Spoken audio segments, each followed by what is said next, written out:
This is the Wordlife Show, hosted by Krazy on Ujima 98 FM, Tuesdays 8 till 10. Yo, yo, yo. Yeah, Right. Wish in the building. Okay, first and foremost, I got to send a massive shout out to Hearts Jose. I don't usually like playing half of someone's track, but sadly that was all we can do for that one for now, because it is time for one of my favorite parts of the show, the interview. We have none other than Wish in the building. Yeah. Hello. Hi. What's good? One of my favourite rappers from Bristol, who's definitely putting a lot of work in and a lot of graft, and actually deserves this slot more than a lot of people out here. That's a true and honest thing. Respect, man. I appreciate it, man. All the listeners, you got you got to write down Wish, and then after the show, go and look up some of his videos, because dude's serious out here. Yeah, man, and check it out on Spotify. You can just type in Wish in capitals, WISH. Type in Wish on SoundCloud, Bandcamp. We're gonna do all the contact stuff in a bit. I'll make sure you get time to, because people need to do that properly. You know what I mean? So get your notepads ready to write this down. So first and foremost, Wish, what you saying, my brother? You good? I'm good. You know, I'm very good, man. I've just been working hard, man. Grafting. Every meaning of that word. Trust me. I've noticed it. I've got to say, I've seen that you've been putting a lot of work out. Not just on your music, but on the scene in Bristol. Yeah, man. I'm trying to trying to contribute to the scene, man. Trying to give what I think is missing and trying to add to the scene rather than take from the scene, if you know what I mean. I see that. I mean, that's it. There's a lot of people that really, I think they expect there to be a massive infrastructure in Bristol. Yeah. And I think if you're inside of the scene, say, you'll realize a bit more that it takes people like ourselves to do that. That's right. The more people that get involved, it's the easier that it becomes. The more platforms there are, the more places there are for us to go and network, then the bigger it can be. But you can't expect it to be something that is not if you ain't putting in, man. That's it. And I've noticed that you've actually actively seen that, and you've been putting on stuff yourself. I mean, first and foremost, let me congratulate you on the Cypher Night. Oh, respect, man. I mean, I used to do Cypher Nights back in the day. Yeah, man. And I know the importance that the scene has for that. You definitely know. I mean, man. I've seen basically 50, 60 MCs pretty much queuing up for a mic. You know what I mean? They get hungry, man. The talent's out there. That's the point I'm trying to get at. People going like, there's not that much, you know what I mean? But if man can pull up as many artists as you did to jump on the mic, the Cypher thing. Yeah, man. Corner 77. Man. That's the last Thursday of every month. Is that what it is from now on, yeah? Yeah, from now on. So my Thursday's last Thursday of every month booked up for forever now, yeah? Yeah, man, nice. Come on. You know I got to be there to support the team, man. I mean, honestly, I like the format that you've got. I mean, because a lot of these open mic nights are just strictly open mic. You've actually got a lot of talented artists in there that are actually doing bits, you know what I mean? Really, really doing well. And you put on 3 acts, as well as having a cypher at the start and then a cypher afterwards. At the end, So you get like the real intellectual, non-drunk, sober raps at the start, and then you get the hype wavier stuff a bit afterwards. At the end. But also what I like to do at the end, I always have, because I built this platform not just for artists, but also for DJs. So I actually have a residency of 15 DJs that are all local, and you don't really know who's going to be playing until the day. So it's like a kind of surprise as well, you get me? And then we do a little set at the end. We get a couple local MCs that to just do the set for them at the end. So it's like a little, little present. But all of these surprises don't take away from the quality. I mean, man, definitely. If you see the lineup, they got quality control, man. You know what I mean? We got some wicked DJs on there, bro. Yeah, man. Right, okay, so we'll tell you more about that in a second. Ultimately, Wish, I've known you as an MC. It's got to be 15 years that I've known of. Yeah, man. Can you remember the first time I recorded you? Well, I started in 2006, like when I officially started. My first CD I made was in 2006, innit? So I think we're in 2018. Well, I remember when you was called Death Wish. Okay, you're taking it back further than that, yeah? Prior to that CD, we're talking early days. You're talking grime, young 13-year-old Wish. Yeah, well, that's a long time ago, man. I don't know if your memory banks can remember this one, but I made that documentary DVD called the FU DVD. Yeah, actually. I can't say through to the USB in it. When you looked so little, I was trying to get the footage. Honestly, I think this, honestly, is probably one of the first times I heard of you anyway, because Ellis was there dealing with the matter. That's my big cousin, innit? So like obviously shout out to Els. He's always brought me in from young. I've been lucky to be around people that were musically inclined and they seen the potential in me and always had me around. So it was kind of destined, you get me? Okay. But that's your Rello, yeah? Yeah, that's my cousin, my big cousin, man. Man. That's mad. I mean, I got a lot of love from my guy as well. He's been putting in work for such a long time. Man. Really, really has. Nah, he's a G. Okay, so you've been doing it for a long time. A long time. I mean, when would you say it started getting serious for you? It officially started getting serious last May 2017 when I started the label OR Records. That's when I had my first release, the Third Perspective EP.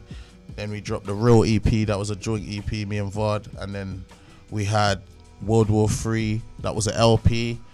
And the latest project that we dropped is Astro Traveling, me and Jordan. So we just been working like literally non-stop. So let's wheel that back up, okay? Official recordings, that was going to be one of the questions I was going to ask you about. Okay. So you started that off yourself? Like basically Official Recordings was like a group.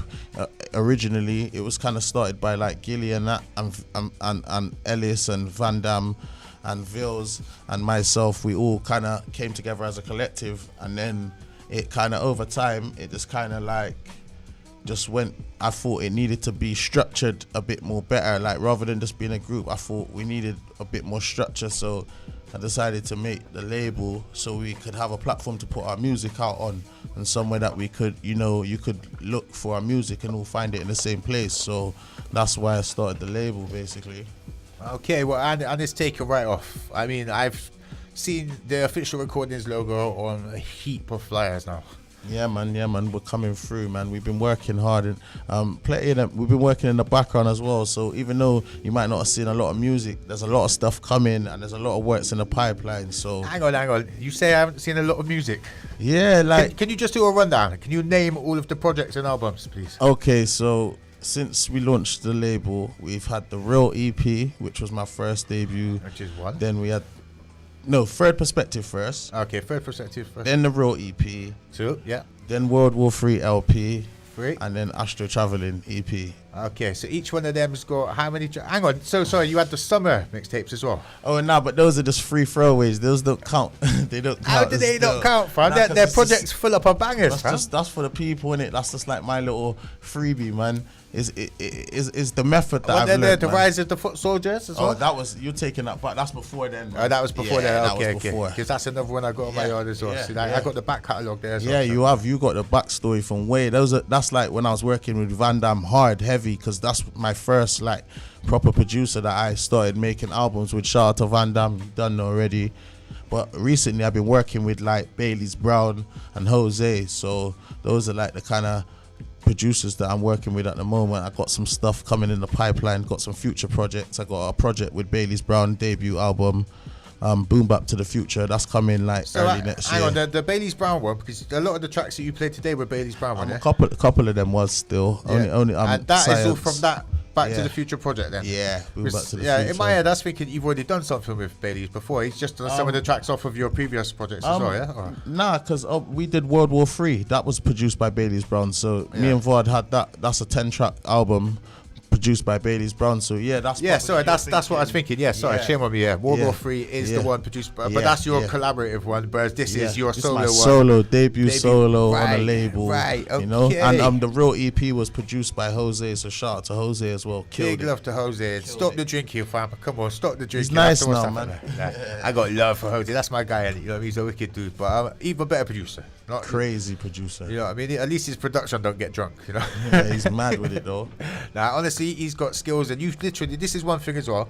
You've worked, you didn't just go for instrumental beats, you've worked with select producers from Bristol that are doing bits, and I think that's another reason why you've got taken a lot more seriously as an artist out there. Aside from your bars, I think the will to work with great producers and make actual songs. And actually work with them, so to actually build my own sound. So I'm a sample digger myself. I come to people with samples and of course, man. I know what I want. You're like the best type of MC in the world. Nah, man. Like obviously, I really like to work with them because they like what it is that everyone's got their own style, but I like to infuse my own. I like to put my own sauce on it. You know what I'm saying? So it becomes mine. So like if you notice when you hear my sounds with Bailey's, is a very distinctive sound, or when you hear it with Jose, is a very distinctive sound. You'll definitely know that is me. You know what I mean? So yeah. I mean, I've got my ear pretty close to the street. I can tell which track I'm Well, that's a great producer as well, being able to have his own sound with I can actually every tell a artist he Bailey's works Brown with. beat more than I can tell a Jose beat. Yeah, I think Jose, he makes a lot of different types of beats all the time.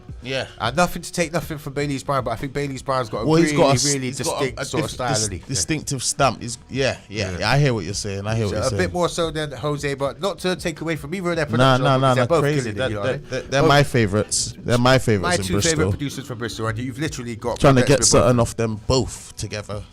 Get them both in the studio together? Yeah, that's my dream right now. So I'm sure that could be arranged. Yeah. A bit of hard work, but you can twist a couple arms. You know what I mean? Right. So okay. So we've talked about the Cypher session. Yeah. Okay. We've talked about your previous projects. Yeah. Okay. Now can we put the projects you've got coming out then? The one with Nathaniel, that's on the ball. Yeah.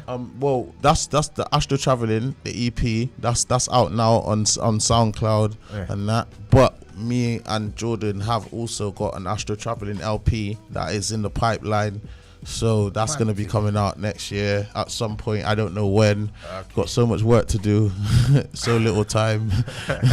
Such is life. Yeah. I mean, okay. Was there anything that you wanted to push? Ultimately, yeah, man. Just pushed Boom Bap to the Future's coming out next year, so look out for it. That's the next project. That's the next project. Crazy visuals, like just be prepared to be mind blown, and we've took it up a next level now. Do you know what I mean? Like, have you got a DeLorean? Here. Pardon? Have you got a DeLorean car? I ain't got a DeLorean. I will work on that. But I'm close to it. Yeah. Trust me. You got a hoverboard, yeah? So I ain't saying nothing, innit? Amazing, yeah, man. amazing. Crazy. Okay, right. Well, basically, right. Okay, sorry. We got somebody waving at us from outside. We're trying to do an interview. This is fun times. Right. Okay. So basically, that's the project in the future coming up. Yeah. Okay. Sorry, she threw me off a bit. I can't lie. Yeah. Yeah. So right. The event is the 25th of October, the last Thursday, and I've got Hearts Jose performing. I've got Dashville's performing, and I've got Solo J performing. It's gonna be big still. It's gonna be real big, man. Definitely. Yeah, Solo J. She's got tracks out with like Ace. Yeah, Ace Brown, yeah. She's actually got a few things that's gonna be dropping on the OR label as well. So yeah, man. Yeah, okay. Oh, right. So she's actually going through OR as well. Yeah, she's got a few stuff that she wants to drop through the label, and yeah, man, I'm feeling the fire, man. I'm feeling it. So yeah, man. Well, right now, like OR, innit? We're open. We're looking for artists. We're always looking for talent and that. So don't hesitate to shout, innit? If you want to work, just message, man. You get me? Yeah. OR. Okay, now another thing I wanted to touch on. End of the week rap battle competition. Oh yeah. Yeah, come on. I gotta mention that, fam. Like, now I had the honor of being one of the judges at this event, and I was doing a performance, and basically I was asked to try and get a few acts and everything like that, and I put it out, and you come back and said you was interested. Yeah, man. End of the week, it's a competition that goes all over the world. I think it's like 90 something countries that get together. Now you've made it to, is it the London finals? Yeah, I made it to the London finals. Man, gee, that's impressive. Yeah, man. What's going on with that? Yeah, like I did it, man. I didn't win. The E-Money won. So that's happened, does it? Yeah, it happened last week Saturday. Shame on my life for missing. I want so to come yeah, down to that. It was good though. I met a lot of people, a lot of artists, and did a lot of networking. So it was just good to get out the city and to show other people what I'm doing and let people know that I'm here, innit? Yeah. The playground's bigger than Bristol, innit? We're trying to go worldwide, so you know. And you're taking them adequate steps to do so. I gotta say that's a fire, man. Literally, if you was there at the Plough, it was probably one of the best nights Bristol's seen in a long time. I mean, they put it on you. They made you do all kinds of beat challenges. Yeah, they put it on, man. And you man versus killed DJ. it, fam. You killed it. Bodied it. But you know what? Yeah, it's like one of them things where, like, when you're in that situation, as much as you try and prepare for it, you can never be prepared for it. You've just got to go with it. And yeah, man, on that day, Yeah, fire, innit? All right, no, killed it. Right, okay. Now before we're gonna go into some live bars, we've got the adverts coming up in about 10 seconds. Okay, so make sure you stay tuned. On the other side, there's live bars from Wish from Official Recordings. Bristol, big up yourself and everyone that's been locked in. Big up Rogan, Josh. Big up DHACK on the camera. This is what we do. Big up DHACK Bristol Media. adverts. Stay tuned.